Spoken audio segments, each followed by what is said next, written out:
그 지난한 겨울을 지나고 윤석열 무너뜨리고 새로운 세계를 만들어주신 여러분 안녕하셨습니까? 이재명 정부를 탄생시키고 내란의 잔재를 완전히 뿌리 뽑으라고 지금도 투쟁하고 계시는 여러분께 서영교 인사 올립니다. 제가 너무 많이 여러분과 떨어져 있었습니다. 제가 그동안 여러분께 오지 못했습니다. 오늘 오라고 말씀 듣고 왔는데 제 앞에서 이야기하시는 분들이 국회보다 훨씬 앞선 이야기를 하시니 오늘 다시 반성하면서 국회에 가서 더 확실하게 내란 전담 재판부를 만들어 드리겠습니다. 여러분,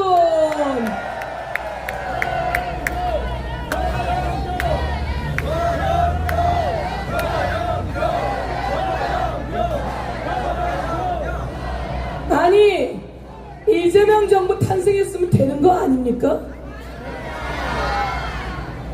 그런 줄 알았더니 이것들이 내란 잔재가 훨씬 더 뿌리 깊게 훨씬 더 넓게 내란 잔재가 다시 세상을 뒤엎으려고 하고 있으니 우리가 촛불을 들고 있는 거 아니겠습니까? 여러분,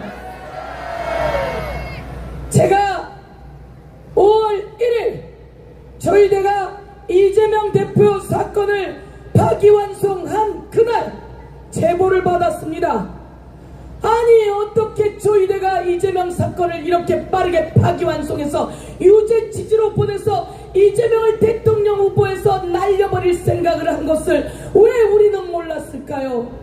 제가 1년 전에 얘기 들었는데 저희대는 대법원장 될 때부터 윤석열에게 이재명은 대선 후보가 될 수 없다. 이재명 사건이 올라오면 내가 대법원에서 확실하게 처리하겠다 라고 이야기하고 대법원장이 되었다는 얘기를 1년 전에 들었는데 오늘 5월 1일 파기환송하는 걸 보니 저희대가 바로 그런 인간이었습니다 라고 하는 제보를 제가 들었습니다. 여러분,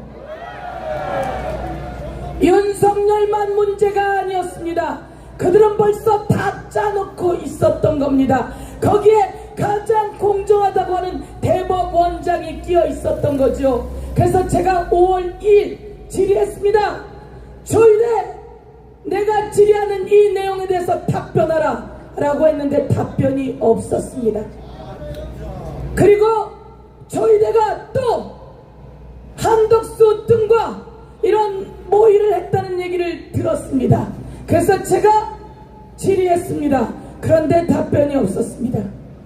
그런데 4개월 정도 지난 지금 다시 저희들을 수사하고 특검으로 수사해서 어떤 모의 과정을 거쳤고 왜 선거에 개입하고 왜 대선에 개입해서 선거 중립, 정치 중립을 위반하고 윤석열 내란에 힘을 실었는지 특검으로 수사하라고 촉구하고 있습니다. 여러분, 그렇게 요구했더니 갑자기 벌떼처럼 구구들이 서영교를 공격하고 있습니다. 벌떼처럼 구구들이 공격하고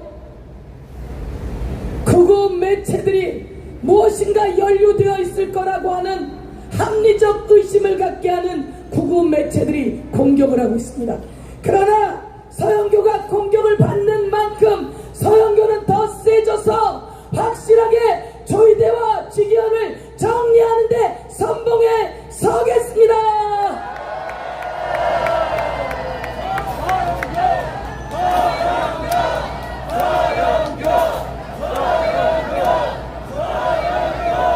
사랑하는 촛불행동 시민 여러분, 김건희가 줄리라고 할 때 여러분이 김건희를 지적했습니다. 윤석열이 내란 책동이 있다고 할 때 여러분이 그것을 지적했습니다. 그 모든 것은 사실로 드러났고 끝내 여러분이 윤석열을 끌어내린 그분들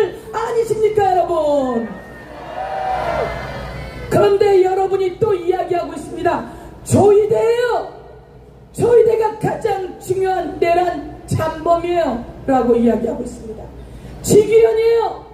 지기현이 조이대와 함께 내란범들을 풀어줄 생각을 하고 있어요.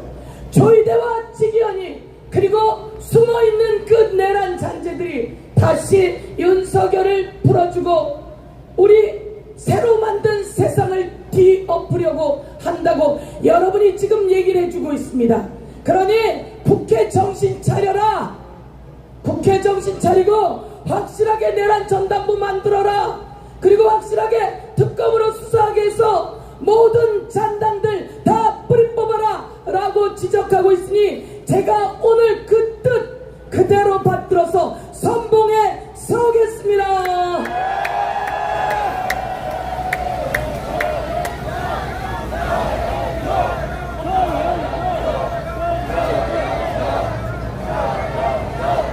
그 추운 아스팔트에 여러분이 계셨는데, 저희들은 다시 국회 현장에서 싸우고 있지만 여러분에게 죄송하고 감사할 따름입니다.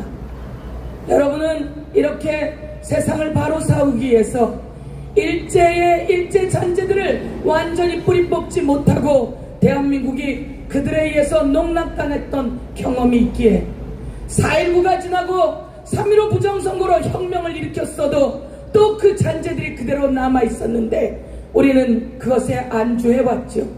그 역사적 경험이 이제 여러분을 이 자리에 또 나오게 했고, 우리는 가열차게, 그러나 즐겁게, 그러나 행복하게, 그래서 이 내란 잔재들을 확실히 뿌리 뽑는 선봉에 서 계시니 서영교는 더 열심히 하도록 하겠습니다. 그러면서 감사드린다는 말씀 드리겠습니다. 다 알고 계시는 내용이지만 언론이 있으니 한번 정리해 보겠습니다.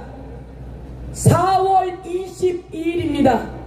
이재명 사건이 대법원에 배당이 됩니다. 아침 10시 대법원 소부 2부에 배당이 됩니다. 대법원 소부 2부에는 오경미 대법관이 있습니다. 오경미 대법관은 끝내 이재명은 무죄라고 자기 소수 의견을 낸 사람입니다. 오경미 대법관이 있는 2부에 이재명 사건은 배당이 되었습니다. 그런데 1시간 만에 조이대가 이것을 전원합의체에 회부해버립니다. 여러분, 이런 일이 있었느냐? 라고 어제 법원행정차장에게 물었는데 자기가 법관으로 있는 동안은 한 번도 본 적이 없다고 합니다. 그리고 나서 단 이틀 뒤인 24일 조이대는 표결을 시킵니다. 대법관들에게 표결을 시켜서 오경리와 이용구 두 사람만 소수 의견으로 파기환송을 반대하고 파기환송으로 결정을 내립니다. 단 이틀 만입니다. 이 일은 누가 한 짓거리입니까? 조이대가 한 짓거리입니다. 조이대가 간땡이가 부었습니다. 조이대 외모로는 그렇게 간땡이가 부을 사람이 아닌데 이렇게 간땡이가 붓게 이틀 만에 표결을 했다는 것은, 앞으로 올 부담까지 다 지고 가면서 표결했다는 것은, 오늘의 이 상황까지 감당하겠다고 표결했다는 것은 조이대 혼자 한 일일까요? 저는 아니라고 생각합니다. 조이대는 이재명이 대통령 후보로 선출되자마자 기일을 5월 2일로 정합니다. 5월 2일날 대법원에서 전원합의체 결과를 발표하겠다고 합니다. 5월 1일날. 그런데 여러분 또 알고 계시겠지만 한 번 더 정리합니다. 5월 1일 직전인 4월 30일 한덕수가 엠바고를 걸어서 대통령 후보 출마를 시사해버립니다. 한덕수가 4월 30일 엠바고를 걸고 대통령 후보 출마를 시사하고 5월 1일 3시에 이재명 파기환송을 시키고 5월 1일 3시에 파기환송을 시키고 4시에 한덕수가 권한대행직을 사직하고 대통령 출마를 합니다. 여러분, 이 시나리오는 한덕수가 파기환송 될 것을 알고 그랬다고 확실하게 저는 의심하고, 한덕수, 조이대 이 둘에게 어떤 모의가 있었는지 저는 밝히라고 촉구합니다. 그런데 말이죠, 국민의힘에는 벌써 김문수라고 하는 인물이 있었습니다. 그런데 한덕수가 무슨 배짱으로, 한덕수는 출마할 인간이 아니에요. 그런데 무슨 배짱으로 출마를 엠바고 걸고 사직하고 출마했을까요? 그리고 국민의힘에서는 권영세, 권성동 등 쌍권이 한덕수를 옹립하기 시작합니다. 이 과정을 보면 저는 이제 오늘 이 자리에서 특검에 촉구합니다. 윤석열과 조희대, 한덕수와 조희대, 한덕수와 권성동과 권영세 등 국민의힘 관계자들은, 그리고 극우 언론 매체들은 어떻게 연결되어서 이 모든 작당을 했는지 특검이 확실하게 수사할 것을 촉구합니다. 국민 여러분이 이 상황을 만들어가 주십시오. 우리가 모여서 외치고 투쟁해야 특검이 수사하고, 우리가 모여서 외쳐야 조희대가 쫄아들고, 우리가 모여서 외쳐야 국민의힘이 당황하고, 끝내 우리는 이 내란의 마지막 전모를 다 밝혀내고 지기현 재판부를 몰아내고 전담재판부를 통해서 내란 잔재를 확실하게 뿌리 뽑을 거라고 저는 호소드립니다. 여러분 사랑합니다. 고맙습니다. 제가 연설이 좀 길어서 이렇게 인사드리고 저는 여러분과 함께 하겠습니다. 화이팅! 투쟁! 투쟁! 투쟁! 감사합니다.